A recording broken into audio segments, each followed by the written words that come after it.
informed on the day of the AGM that the principal shareholders have approved the funding of the project, and we hope that this will be kicking off anytime soon. This is a major, major injection into the study industry, and we look forward to this phase. We were delighted with the visit from Mark Christian from Aubrey, and he presented to us the new software that they are developing to replace the software that we use to maintain the herd books, which is called ILR2. They will be replacing it with BreedLogic. Very, very exciting development that they are doing in conjunction with all the stakeholders. I think we are looking forward to some really exciting new software. And we're also expecting Herdmaster 5 to come out this month, so anytime now. Yeah, we also released an updated LRF performance recording test plan, and that is available on our webpage. The other exciting news is we've revamped our LRF webpage as of today. It's gone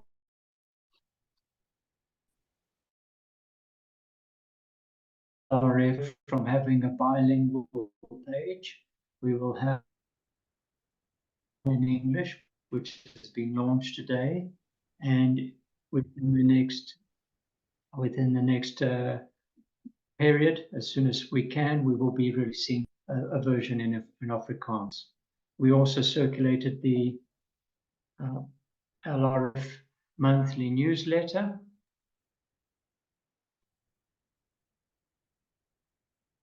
We also launched the LRF Technical Services newsletter. The other big thing that I wanted to report on is that we did carry out at the AGM as industry engagements with the National Animal Health Forum. We had Dr. Pierre Van Rooyen from the National Genetic Advisory Committee brief us on the developments. And there was also a lot of talk about traceability, grading system, and diseases, big issues that are facing industry that the LRF is keeping a tab on and advising members. The board at the re-elected most of the people that were on. There was 40 welcome Mayor onto the board, no stranger to the team. Tace was very heavily involved in the beef genomics project in phase 1. Came on, was co-op director, and he is in charge of our breed improvement.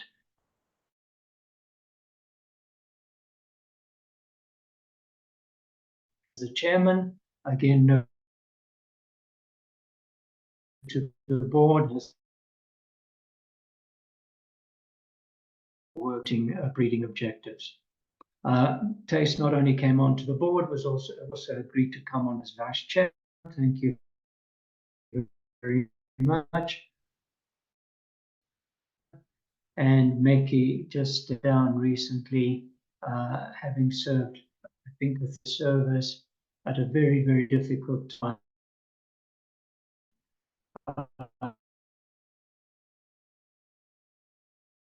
Of the late Michael Bradfield.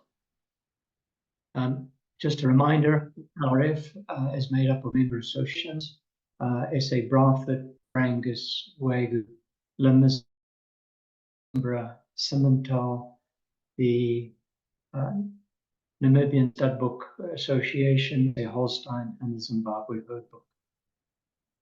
And I want to spend the LRF's primary function is to assist members to implement the world's leading genetic evaluation software to their best advantage. Our software supplier is the Agricultural Business Research Institute, and the prime software is BreedPlan. This is where the EBVs are calculated. And before we go into the last slide, before we go into our talk, is our flagship event.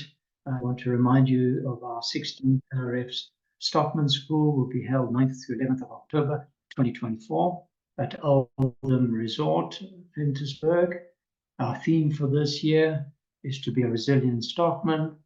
We thought this was an excellent theme for the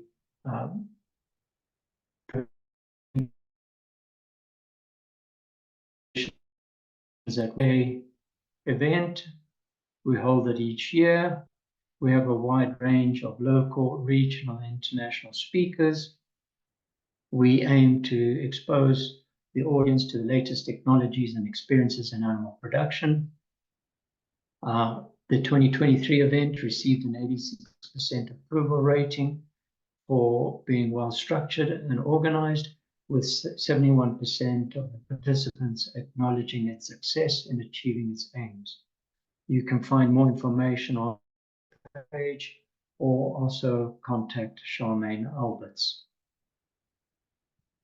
We decided to kick off this year's event with a presentation on data quality being the key to informative EBVs, being the driver to genetic improvement.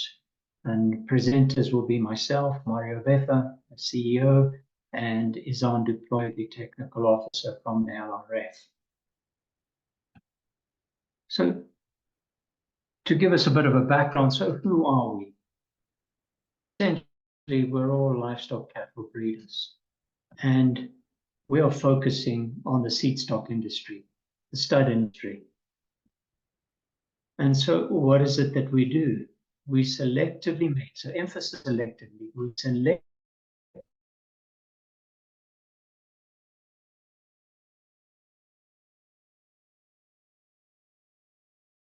traits in future generations. So when I say selectively, not only are we selecting the parents to be the individuals to be the parents of the next generation, but we also select how these parents come together. And this is a very powerful, two very powerful genetic tools to make genetic progress.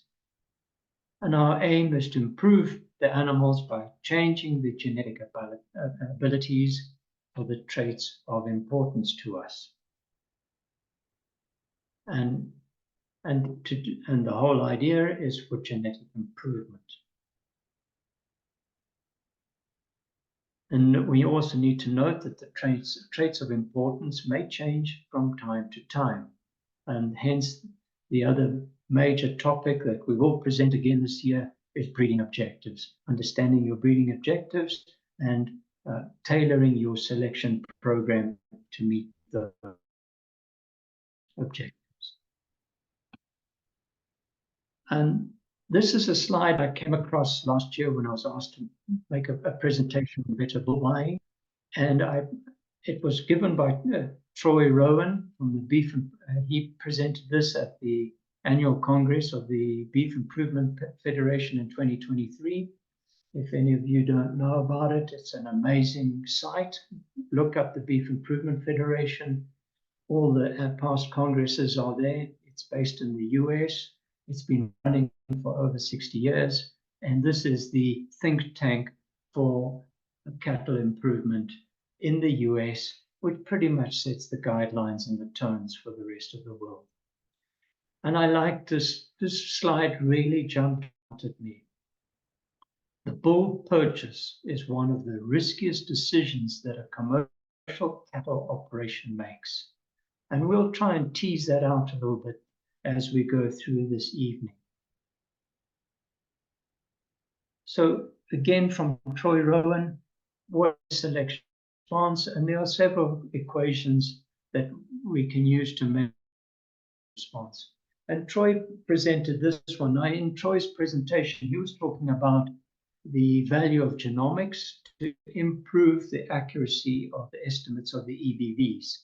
And the same applies to our presentation today.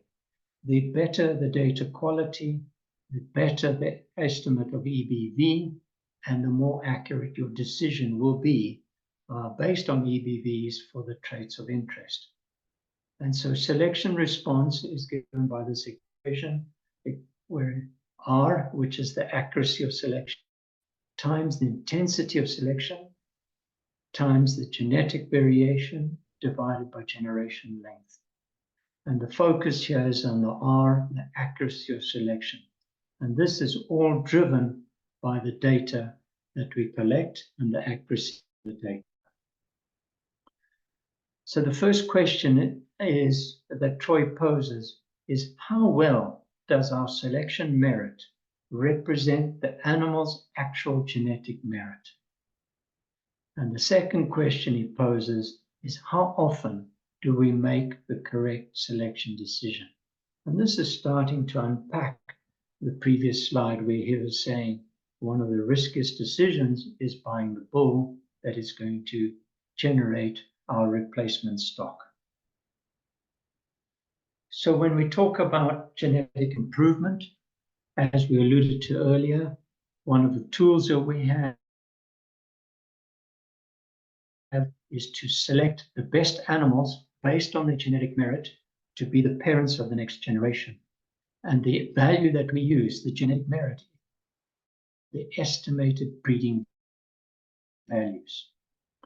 And basically, if we look at that diagram on your right, you've got the animal, is what we phenotype. And essentially, what we want to do is distill what portion of that phenotype is made up of the genetic component. And that is what we call the EBV. Half of that difference, half of that genetic merit, be passed on to the animal's progeny. So where does an EBV come from? It comes from a lot of sources of information. It's pedigree. Just knowing the sire and the dam and the breeding of the sire and the dam, fairly good at if we have a measurement of his own performance. Better still if we have performance of his progeny. As soon as we have progeny of the individual, we are now sampling the genetics of that individual, and we're starting to get a good idea of the genetic capacity or value of that animal. And you'll see there that I've ringed it and put it in red. Because when we look at the own performance and the progeny performance, it's all relative to a group of contemporaries. And that is what the focus of a lot of our talk tonight will be, is taking this measurement and comparing it to his contemporaries. The other sources of information is performance in genetically correlated traits. So if I know the birth weight of an animal, I have an idea already of his yearling weight, his final weight, and his mature weight. And then genomics, which is a topic by itself. And we had an excellent presentation in December last year, which is on our YouTube webpage by Professor Errol Kaysen from the University of Free State. And genomics is with us, and it will improve the accuracy of estimated breeding values. So it's a powerful tool.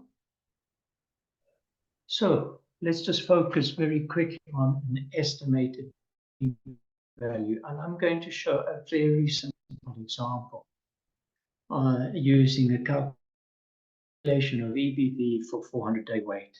And the EBV is given by the weight of an individual deviated from the weight of the group, weight of the contemporary group, multiplied by the heritability for that specific trait. So an example, I'm saying, let's say, for example, we have an individual of 300 kgs, and his contemporaries weigh 350. So he's 32 kgs advantage on his contemporary group, and we multiply that by 0.3, we get an EBV of 9 kilograms. What does that mean? That means his progeny are expected to be 4.5 kgs heavier than the average of the group of these animals. So it's all relative to this group. Okay, so the first thing here, the performance is the cornerstone of any genetic evaluation. We need to measure, and we need to make within a contemporary group. This is the basis of EBVs, the deviation of an individual relative to his contemporaries. So if we look at estimated breeding values and the sources of information that go into estimate of breeding values, this graph shows you the relative weighting of information. So if you look at the red line, the pedigree, and if you look at the percentage contribution to the breeding value is given on your y-axis, and you can see with no information, we can get up to about 70-75% accuracy of EBV, 75% of contribution to an individual's EBV just based on his pedigree and about 25% from his own measurement. As soon as we get to 10 individuals, you'll see that the pedigree information has dropped to below 40% contribution to the breeding value.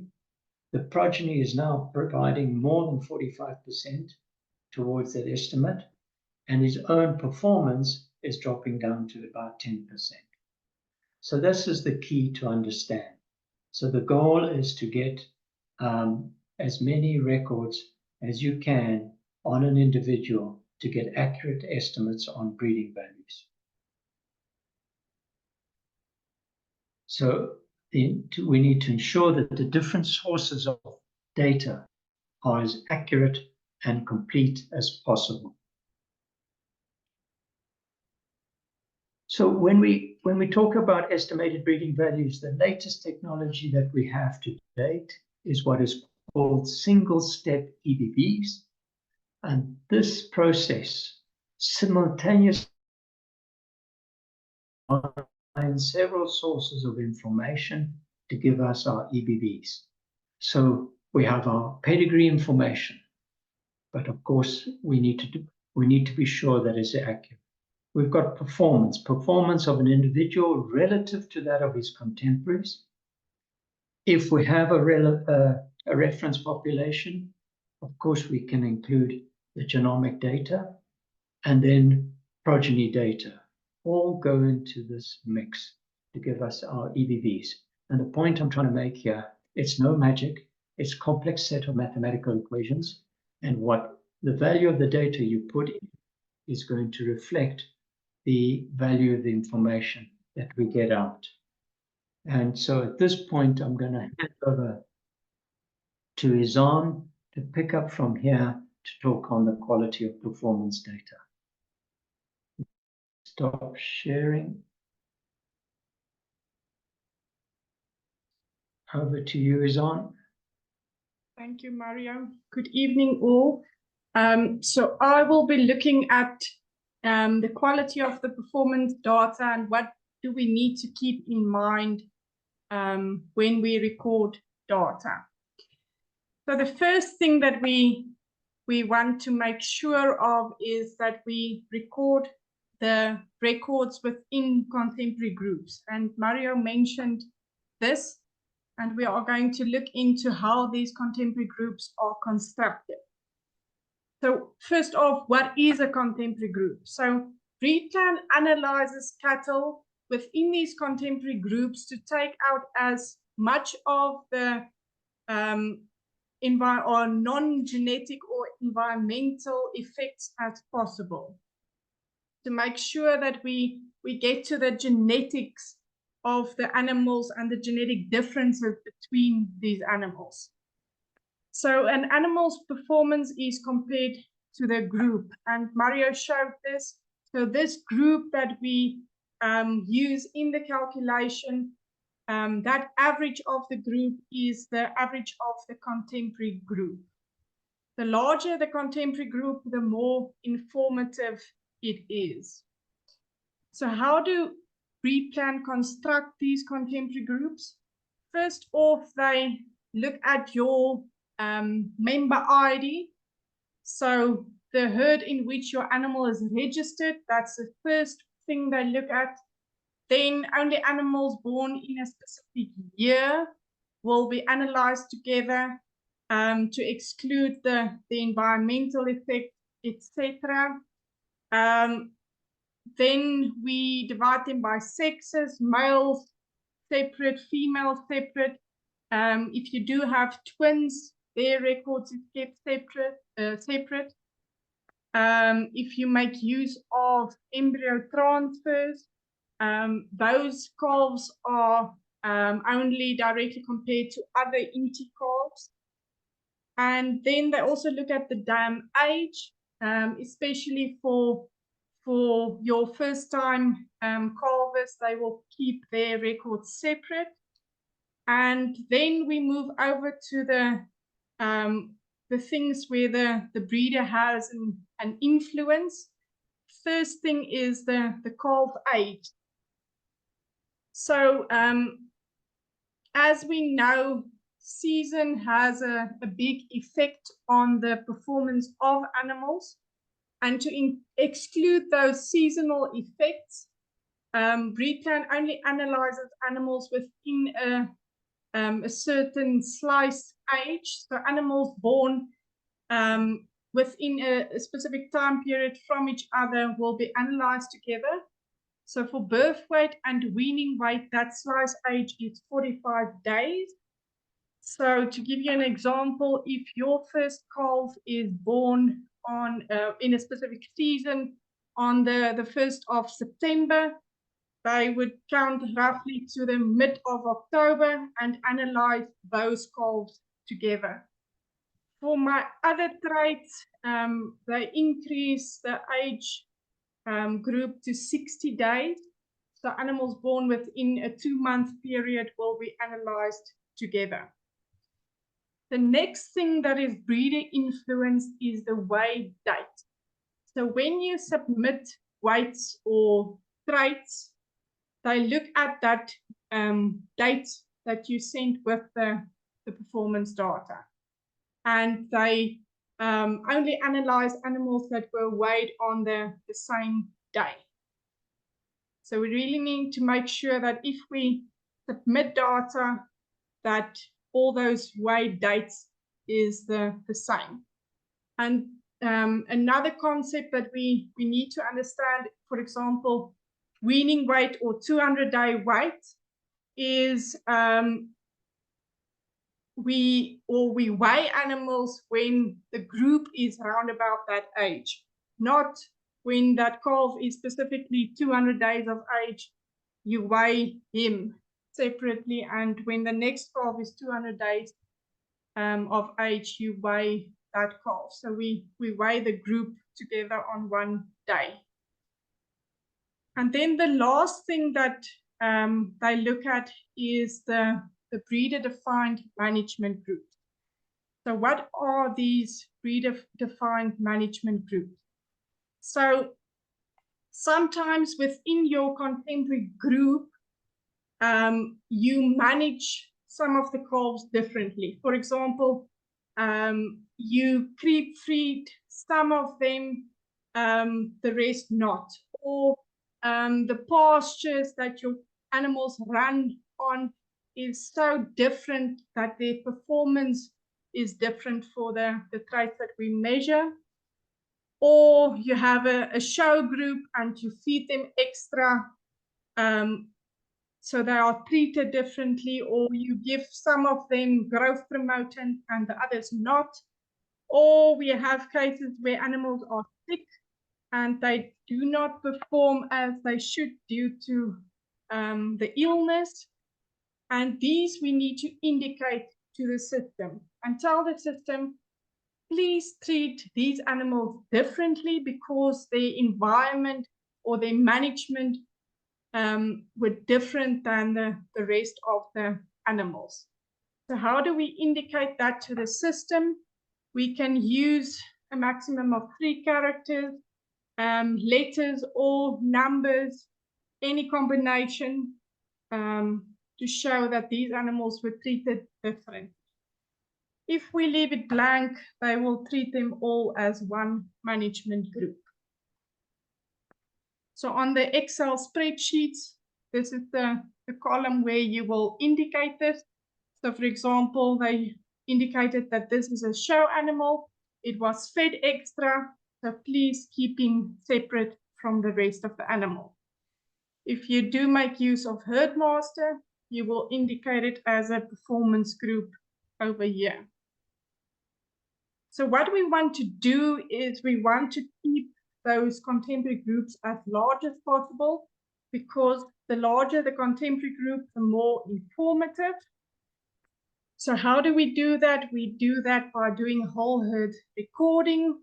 We keep our mating and therefore also the calving season as compact as possible to ensure that as many animals as possible are born within that 45 to 60 day slice age. And then the other thing is we need to make sure that we weigh all the animals in a specific management group on the same day. If you do make use of AI those cows so that they calve down with the natural mated cows.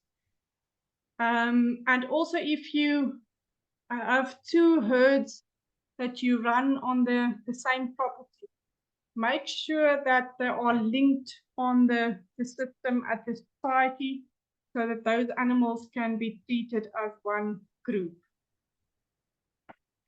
So this graph shows the effectiveness of records within contemporary group sizes. So it shows the value of performance records in the breed plan analysis.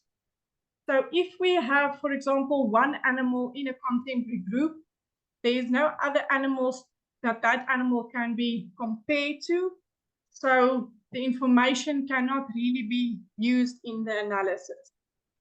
If we have two animals in the group, the one is below average, the other one above average. So again, it doesn't give you much information. So as we increase those contemporary group sizes to 5 animals and above, the effectiveness of those performance records increases. And that's where we want to be. We want to record animals in contemporary groups that are as large as possible. And we want to limit the ones below 5 animals per group. So the next thing that we look at when we consider the quality of the data is, and we've mentioned this before, we need to do whole herd recording as far as possible. So it's often a problem that breeders will weigh all the animals and then they decide, but they are not going to send in the ones that didn't perform. And they only send in the best animals, as the average will be higher, and they have the perception that it looks better. But this leads to bias within the estimation. So we want to make sure that we record as many animals as possible. We want to include the bad animals, the average one, and the good ones, because we want to identify the best genetics. So as an example, we have a group of 10 weaners, and we weigh all of them, and the average of the group is 233 kilograms. Then when the breeder submits the data to the society, he decides that those that didn't perform that good, he is going to leave out. So the 187, the 205, 195, etc. He's not going to send that in, as it will reflect negatively on his data, he thinks. So then he only sends in the selection of data, and when breed plan calculates the average of that group, the average is 252 kilograms. So if we, for example, look at this specific animal A7 and we compare it to the two different averages, in the first case where all the animal's records were submitted, he will weigh 4 kilograms heavier than the average. In the second case, where he only submitted a selection of the data, this specific animal with the same weight will weigh 15 kilograms lighter than the average. And this will have an effect on his EBVs. In the first case, he will probably have a EBV of roundabout breed average or just about breed average. And in the second case, that might lead to his EBV being worse than the average. So again, as I mentioned, we need to record all the animals because we want to identify the ones with the better genetics so that we can select them and make genetic improvement. The third thing when we consider data quality is we need to ensure that traits are measured or recorded within the appropriate age ranges. So BreedPlan has a few or has an age range specification for each of the traits. So for example, for 200-day weights or weaning weights, you can measure animals between the ages of 80 and 300 days of age. 400-day weight is between 301 and 500 days of age. Scan data between 300 and 800 days of age. So we need to make sure that when we do record the weights or the traits, that they fall within these parameters. If they fall out of these parameters, BreedPlan will not analyze the data. The fourth thing that we need to consider is to have genetic linkage between my contemporary groups over years, over herds, over countries, etc. So what is genetic linkage? It is the use of common sires or dams across herds or contemporary groups. But normally it's created by sires. So it's important to use more than one sire per management group. So within your contemporary group, you want progeny from more than one sire. This is to exclude the sire effects. And linkage sires enable BreedPlan to compare EBVs of animals performing under different conditions. So this is the reason why I can compare the EBVs of my animals to the next herd's animals. And this is a very important concept that we need to understand and make sure that we do create those linkages. Also within my own herd, we want to have genetic linkages over years. So if you do get in replacement bulls, make sure that you keep one or two of the older bulls to create those links over the years. So this is a graph that illustrates how a sire links animals in different herds. So we have a link sire called Admiral. He's an AI sire, and we use semen from this bull in 3 different herds. And they can be in different environments, different provinces, different countries, just different contemporary groups, etc. So what the analysis does is it looks at how this linkage sire progeny perform relative to the other bulls' progeny within that herd. So in the first case, in the contemporary group 1, his progeny performed, sorry, I'm mixing this up now. Okay, so in the first contemporary group, the sire A, the local sire progeny performed 20 kilograms better than this admiral's progeny on average. In the second contemporary group, his progeny outperformed sire B's progeny, and the home versus admiral is minus 20 kilograms. And in the third contemporary group, the sire C's progeny by far outperformed admiral's progeny by plus 45 kilograms. And then we can start ranking these bulls and basically their EBVs. So sire C will be ranked first between the 4 bulls, as his progeny outperformed the benchmark bull's progeny by far. Then we have sire A in the second place because his progeny also outperformed the benchmark bull's progeny. Then we have the benchmark bull, and then in the 4th place is the sire B, which progeny performed worse than the benchmark bull.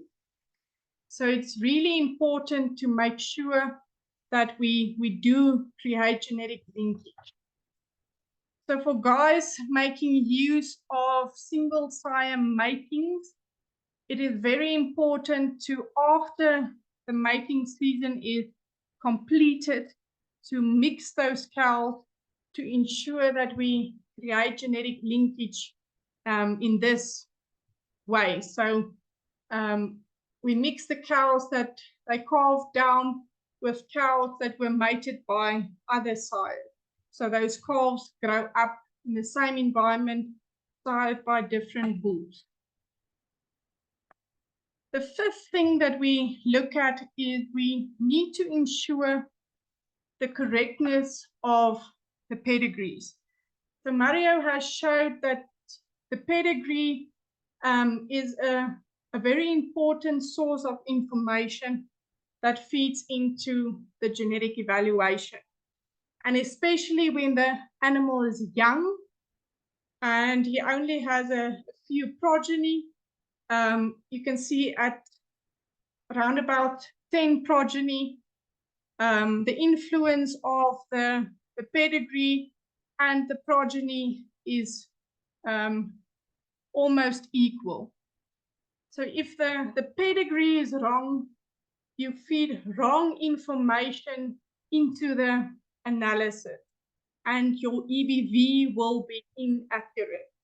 So for example, if we look at the pedigree here on the right-hand side, if this sire is not the right sire of this animal and we leave that in the evaluation, we feed wrong information into this animal's EBVs. And this animal's EBVs will be inaccurate. And it will not be accurate reflection of his genetic ability. So it's very important that we verify our pedigrees and make sure they are accurate. The 6th thing that we need to look at is outliers. So what happens is with each month breed plan run, breed plan pulls in all the new performance records that were submitted in that month, and they analyze the records within contemporary groups.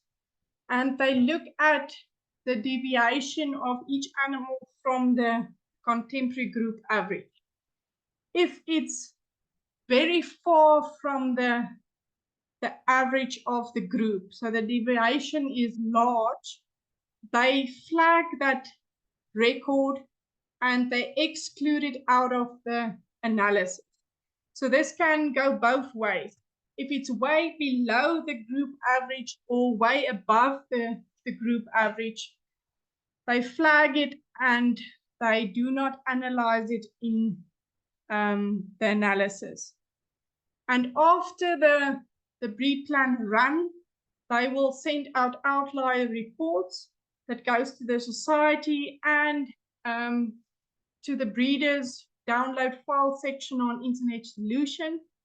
And they tell the breeders, please have a look at these records and make sure it was accurate. If it is the wrong value submitted, please correct it, or if it's the correct one, verify it. And then if it's verified, it will be included in the next breed plan run. What we need to make sure is that if we do verify these outliers, that they are accurate, because they can have a major effect on the analysis. So this is an example of an outlier report. So here is a group of mature cow weights. You will see the average is around about 520 kilograms, but this cow weighs 700 kilograms. So the system flags the record and do not analyze it within that run. And this report is sent to the breeder. And then the breeder needs to check, was that 700 accurate? Should it be 600 or 650 or whatever the case might be? Or was this a show cow? She was fed extra and she actually weighed 700 kilograms. In that case, they might assign a different management group to this record, and she will be treated in a different group. In the second case at the bottom is a weaning weight group. So you will see the group of animals weigh around about 260 kilograms, but this animal weighs 177. So the breeder needs to check his records and see, is that accurate? Does that one needs to be a 277, or was this animal sick, or whatever the case might be? And if you change the record, it will be included in the next run, or if he verifies it, it will be included in the next run. But it's very important to make sure that you understand the influence that this might have on the analysis of these animals. Here's another example. Weaning weight group, the rest is around about 300 kilograms, and this one comes in at 190. So recently we had or received an outlier report, and when we investigated, we saw that these two animals, they were in a two-group contemporary group, and they were weighed twice for yearling weight.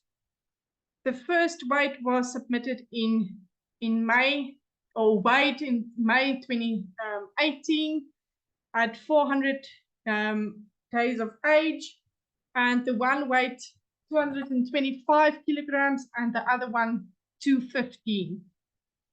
So they were fairly close to each other, and we just did a very rough EBV calculation using the heritability of 0.3, and the EBV for the one animal will be 1.5 and the other one minus 1.5. This is just with their records, not taking pedigrees or progeny, etc., into account. So the second measurement for these animals were flagged in an outlier report. So they were weighed just about 50 days after the previous weight was taken. And in this case, the one animal weighed 125, where he weighed 225 previously, and the other animal weighed 330 kgs versus the 215 that he weighed previously. So what you can see is the deviation around that group average is extreme. And this is why Breed Plan flagged the records, and the breeder needs to check what's going on with these records, as it will have a very big influence on these animals' EBVs as well as their related animals. So we need to make sure that we use caution when we accept outliers, and we need to understand that they will have an impact on the calculation of the EBVs within the contemporary group, and they will also have an effect on their relatives' EBVs. And this is especially true for small contemporary groups. So the effect of outliers will be much bigger in small contemporary groups than in larger ones. So when we get these outlier reports, we need to make sure, is that measurement accurate? And in the second place, should this animal be in the same management group as the rest? Was it a sick animal, show animal, etc. So then we move on to just the thing of there's I want to call it a blockage amongst stud breeders against performance recording. They think it's a full-time job and that they do not have time to do all of these measurements that we request from them. What I want to show you in this table is that most of the traits you can capture by doing performance recording twice a year. So if you have one calving season and we say the calves is born in November 2017, we will weigh those calves in for 200-day weight around about May the next year, for 400-day weight basically a year afterwards, and for 600-day weight 18 months later. So what you can see with the colors that are used here is that for these 4 calf crops, you will weigh the one for 200-day weight and the other one for 600-day weight. Or you will do your birth weights in that month and your 400-day weights in that month. Just keep in mind that we do birth weights within 24 hours after the calves are born. But this is just to illustrate that twice a year you can do all the records. So for example, if you do scrotal circumferences, they will go with your 400-day weight or your 600-day weight. Same with scanning, will go with 400 or 600-day weight. So really twice a year, if you select 2 dates, you can capture all the performance records needed. And this is the case if you have 2 calving seasons as well. If you do the calculations, you will see that you will just weigh more animals or sets of data on the same day you will have weaners, 400-day weights, and 600-day weights that you need to capture. As a side note, your mature cow weights you will take when the calves are weighed for their 200-day weight. So you can really capture all the performance records twice a year. So if we keep everything in mind, the most important thing is that we need to submit these records that we take to the society in the correct format so that they can upload those records and that errors are minimized. We need to do it in a timeless manner or timely, not just before a sale, so that we can sort out the issues before the sale. So we need to make sure we submit the records regularly. As soon as we capture them, submit them to the society, it goes through the breed plan run. If there's any issues, it can be corrected before the sale. So as a take-home message, no genetic selection can take place if you do not have performance records. Raw phenotypic records should be used with great caution. As we explained, EBVs exclude the environmental effects that has an influence on the performance of my animal. So we use EBVs as it is linked to the genetic